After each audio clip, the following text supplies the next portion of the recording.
Hello viewers, সকলকে স্বাগত। আমরা গত ক্লাসে আলোচনা করেছিলাম কিভাবে দশমিক থেকে বাইনারি, অক্টাল এবং হেক্সাডেসিমাল রূপান্তর করা যায় সে বিষয়ে। তো তারই ধারাবাহিকতায় আজকের দশমিক থেকে কিভাবে আমরা অক্টালে রূপান্তর করতে পারি সে বিষয়ে শিখব। তো ভিউয়ার্স, তার আগে আমরা আরেকবার সূত্রটা দেখি। দশমিক থেকে কিভাবে বাইনারি, অক্টাল এবং হেক্সাডেসিমাল রূপান্তর করা যায়।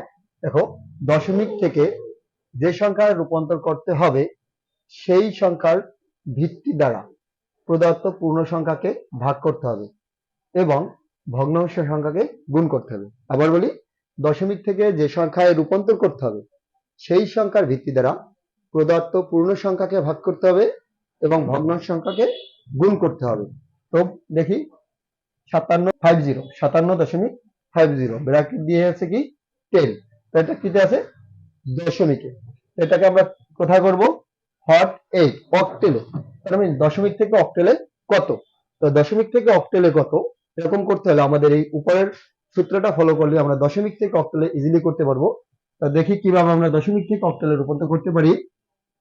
57 কত দ্বারা ভাগ করব? বলছি কি, দশমিক থেকে যে সংখ্যা রূপান্তর করতে সেই সংখ্যার ভিতরে প্রদত্ত পূর্ণ সংখ্যাকে ভাগ করতে হবে। পূর্ণ সংখ্যাকে ভাগ, অর্থাৎ দশমিক থেকে যদি কোন সংখ্যা রূপান্তর করতে হয় তাহলে পূর্ণ সংখ্যাকে ভাগ করতে হবে। তো এখানে পূর্ণ সংখ্যা 57কে ভাগ করতে হবে। তো আমরা দেখি ভাগ করব কত দ্বারা? যে সংখ্যায় রূপান্তর করবো সেই সংখ্যার ভিত্তি দ্বারা 8 দ্বারা ভাগ করব।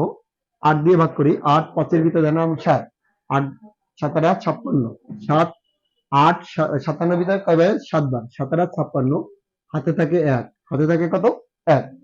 তো আবার 8 দ্বারা ভাগ করি, 8 দ্বারা 7 এর ভাগ করা যায় না, সুতরাং 8 দ্বারা যেহেতু 7 এর ভাগ করা যায় না, তাহলে এখানে কি লাগবে? একটা জিরো লিখে এই 7 ডানে চলে যাবে। ওকে, এরপরে আসি 0.50 কত দ্বারা গুণ করব? 8 দ্বারা। 8 দ্বারা গুণ করব, দেখো 8 শূন্যের 0, 8 5 এর 40 এর 0, হাতে কত? 4, হাতের 4 কোথায়? বর্ডারের বাইরে চলে আসবে। কারণ হলো দশমিকের পরে যে কয় সংখ্যা থাকবে ওই কয় সংখ্যা ভিতরে রেখে বাকি সংখ্যাটা বাইরে নিতে হবে। তো দেখি এখন কিভাবে রেজাল্ট লিখবো। পূর্ণ সংখ্যা নিচ থেকে উপরে, অর্থাৎ এল এস বি, আর ভগ্নাংশ সংখ্যা উপর থেকে নিচে এম এস বি। তো সাজাই, কত? 7.4 ব্র্যাকেট দিয়ে কত হয়েছে? 8। অতএব আমরা অ্যান্সার লিখতে পারি কত? 57.50, 57.50 ব্র্যাকেট দিয়ে 10 ইকুয়াল টু 71.4 ব্র্যাকেট দিয়ে 8। তো ভিউয়ার্স, দশমিক থেকে কিভাবে অক্টালে রূপান্তর করা হয় আমরা দেখলাম। এরপরে আমরা দেখব দশমিক থেকে কিভাবে হেক্সাডেসিমালে রূপান্তর করতে হয়। তো দশমিক থেকে হেক্সাডেসিমালে রূপান্তর করতে হলে একই সূত্র ফলো করে আমরা দশমিক থেকে হেক্সাডেসিমালে রূপান্তর করব। চলো, আচ্ছা, দশমিক থেকে হেক্সাডেসিমাল 57 ভাগ করব কত দ্বারা? 16 দ্বারা। কারণ কি? পূর্ণ সংখ্যাকে ভাগ করতে হবে এবং ভগ্নাংশ সংখ্যাকে গুণ করতে হবে। তো 16 দ্বারা ভাগ করি, 16কে 16, 16 দুগুণ 32, 3 16 48, তাহলে 3 বার যায়, 3 16 48, ভাগশেষ থাকে 9, ভাগশেষ থাকে কত? 9। 57 থেকে 48 বিয়োগ করলে ভাগশেষ, অর্থাৎ 57 ভিতরে 16 3 বার যায়, 3 16 48, ভাগ করলে থাকে 48, 57 থেকে 48 বিয়োগ করলে থাকে 9। আবার 16 দ্বারা ভাগ করি, 16 দ্বারা 3 এর ভাগ করা যায় না, তাহলে 0 3 ডানে চলে যাবে। ওকে, আবার 0.50 16 দ্বারা গুণ করি, 16 শূন্যের 0, 5 16 80, 80 শূন্য, হাতে 8, হাতের 8 ডানে। দেখো এখানে 0 হয়ে গেছে, আর করার কোনো প্রয়োজন নেই। তো আমরা কিভাবে লাগবো? 39.8 ব্র্যাকেট দিয়ে 16। তো দশমিক থেকে হেক্সাডেসিমালে ইজিলি রূপান্তর করলাম। এরকমের সূত্র ব্যবহার করে আমরা আরো অনেকগুলো দশমিক থেকে কিভাবে বাইনারি, অক্টাল, হেক্সাডেসিমালে রূপান্তর করা হয় তা আজকে শিখবো। দেখি কিভাবে দশমিক থেকে আরো বাইনারি রূপান্তর করা যায় অথবা হেক্সাডেসিমালে রূপান্তর করা যায়। যেমন 75.26 ব্র্যাকেট দিয়ে 10 ইকুয়াল টু হট 2 অথবা হট 8 অথবা হট 16। তো আমরা প্রথমেই 75.26 একে কি করব? বাইনারি রূপান্তর। দেখি 75 বাইনারিতে রূপান্তর করব, কত দ্বারা ভাগ করব? 2 দ্বারা।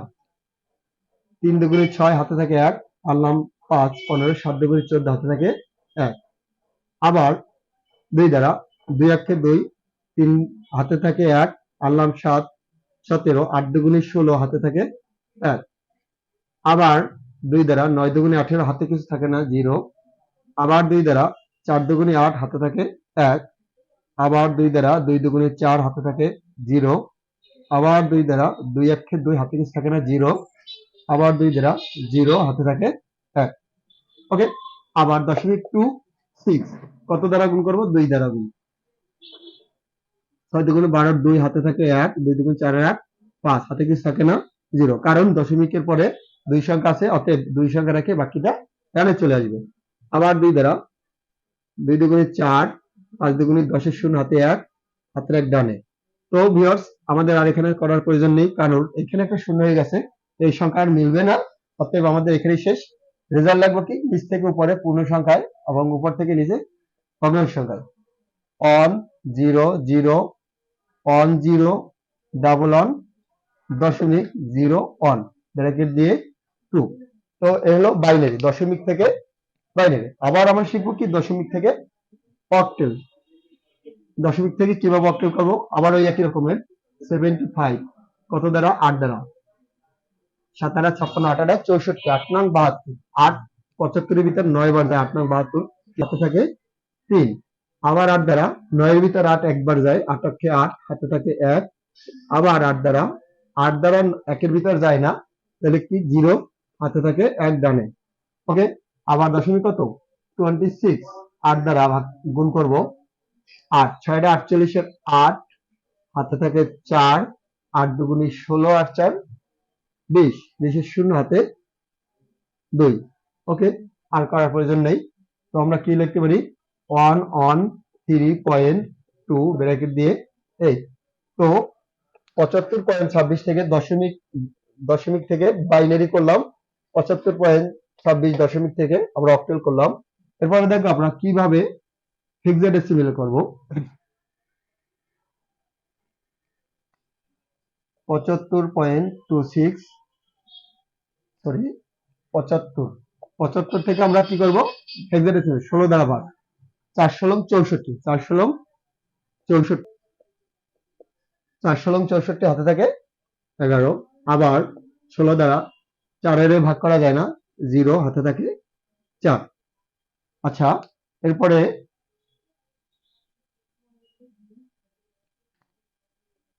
26.26 16 দ্বারা ভাগ, 416, 4 এখানে 16, কারণ হলো দশমিকের পর 2 সংখ্যা। আবার 16 দ্বারা গুণ করি, 256। তো আমরা আর গুণ করব না, শেষ। এখন কিভাবে লিখবো রেজাল্ট? দেখো বলছি কি হেক্সাডেসিমেল সংখ্যায় 9 এর পরে যদি কোনো সংখ্যায় 10 হলে কি হবে? এ, 11 হলে বি, 12 হলে সি, 13 হলে ডি, 14 হলে ই, 15 হলে এফ। তো এখানে কত? 11, কি হবে এটার মান? বি হবে। 4b.42 ব্র্যাকেট দিয়ে 16 হেক্সাডেসিমাল। তো ভিউয়ার্স আমরা শিখলাম দশমিক থেকে কিভাবে বাইনারি, অক্টাল এবং হেক্সাডেসিমাল রূপান্তর করা হয়। এই পদ্ধতি অবশ্যই বাসায় প্র্যাকটিস করবে এবং আমার ভিডিওটা যদি ভালো লাগে অবশ্যই শেয়ার করবে এবং ফলো এবং লাইক দিয়ে পাশে থাকবে। ধন্যবাদ সকলকে।